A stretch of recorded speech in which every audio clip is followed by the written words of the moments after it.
Шатхууны үний өсөлтөөс хамгийн хайдаг ард түмэн бол монголчууд талхыг нь хүртэл бензинээр зуурдаг юм шиг үнд нөлөөлдөг учраас авдаг эдэн амьдралд нь хүрэхгүй болчихгүй гэдгээс иргэд их имээдэг юм. Бензин нэмэгдлээгээд бараа үйлчлэгийн үн бүгд нэмэгддэг. Бодвол тээвэрлэлийн зардал дээр шатхуун өндөр тусаад байдаг учраас аж ахуйн нэгжүүд нь алдагдал хүлээхгүй тулд ард түмэндээ ачаа үүрүүлээд байдаг юм шиг байгаа.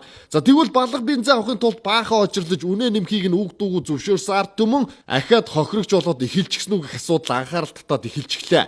Нефтийн нэмэлт бүтээгдэхүүн улсын илгаалаар орж гарах нь нээлттэй болж өдөр ирэх тусам ачиж авчрах вагоныхын тоо нэмэгдэж байгаа учраас аргагүй хардлага төрөөд байгаа юм. Тодорхойлбол өнөөдөр Монгол улсад гадаад дотоодын 30 гаруй компани 22 төрлийн нефтийн нэмэлт бүтээгдэхүүнийг өдөрт 280 гаруй вагоноор замын үдийн бомбтоор оруулж ирж байна. Энэ шатхууны дайвар бүтээгдэхүүнийг татвараас чөлөөсөнтэй холбоотойч эдгээрийг нэрч хуурамч бензинээр иргэдийг хохироож байна уу үгүй юу гэдэг нь тодорхой биш байгаа юм. Архиар бол спиртийг нийлэгжүүлж найрка гаргадаг шиг нефтийн нэмэлт бүтээгдэхүүнийг нийлэгжүүлж бензин гаргаж авснаар иргэдэд шахаж өгч болцшгүй. Харамсалтай нь хичнээн сануулдагч энэ талаар шалгадаг газар гэж бүтэн улсын хэмжээнд байхгүй байгаа юм. Тиймээс Монголын шатхуун эрхлэгчтэй холбооноос төвөрлсөн аргаар 17 колонкоос дээж авч олон улсад шинжилүүлэхээр явуулчихсан гэж байгаа. Жолооч нарыг хохироож өгч болцшгүй колонкуудыг нэрлэж болгоч одоохондоо арай эрт байна. Ганц нэг мэдээлэл гаргахтаа зэрэгцээд дарамтчилт ихээр ирэх болсон гэж тайлбарлаж байлаа.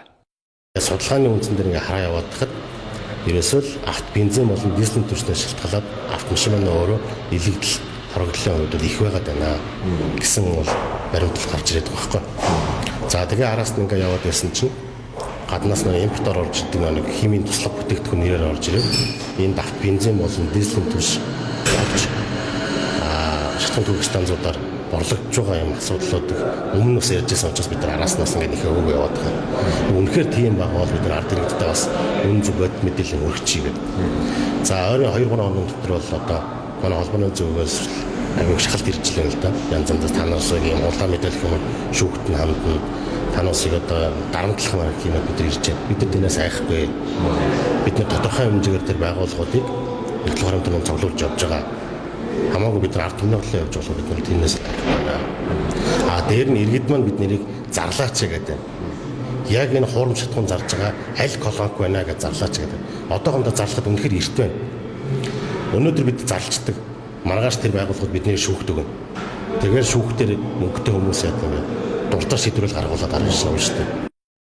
2016 онд 34,000 гаруй тонн, 2017 онд 16,000 гаруй тонн керосин, нафта, алкилет зэрэг 22 төрлийн нэмэлт бүтээгдэхүүн Монгол улсад хилээр орж ирсэн байдаг. Гэтэл Эрдэнэ хотод байрлах Petroleum Production гэх улсын хэмжээнд ганцхан байгаа нефть боловсруулах үйлдвэрийн хүчин чадлыг тооцоод үзэхээр бусад маш их хэмжээний түүхийд хаашаа шингэж байгаа вэ гэдг нь анхаарал татаад байна. Шатхуун эрхлэгчтэй холбооноос Trafigura гэх үндэстэн намсан том компани энэ бүтээгдэхүүнийг оруулж ирж байгаа гэж анх удаа амнээсэн. Гэхдээ хартаас цаа шитрэхгүй байгаа учраас цаашаа энэ асуудал дээр төрийн байгууллагуудыг татаа оролцуулахаар ажиллаж байгаа гэж тайлбарласан. Нөгөө төгөр дээжний эхний ээлжинд дүгнэлтүүд ирсэн ч колонкуудын нэрийг зарлаж чадахгүй байгаа. Дарамтчилт ихэрж байгаагаас гадна шүүхтэр очиод өөрсдөө талд шийдвэр гаргуулчих эрсдэлтэй гэж имэж байгаа гэлээ.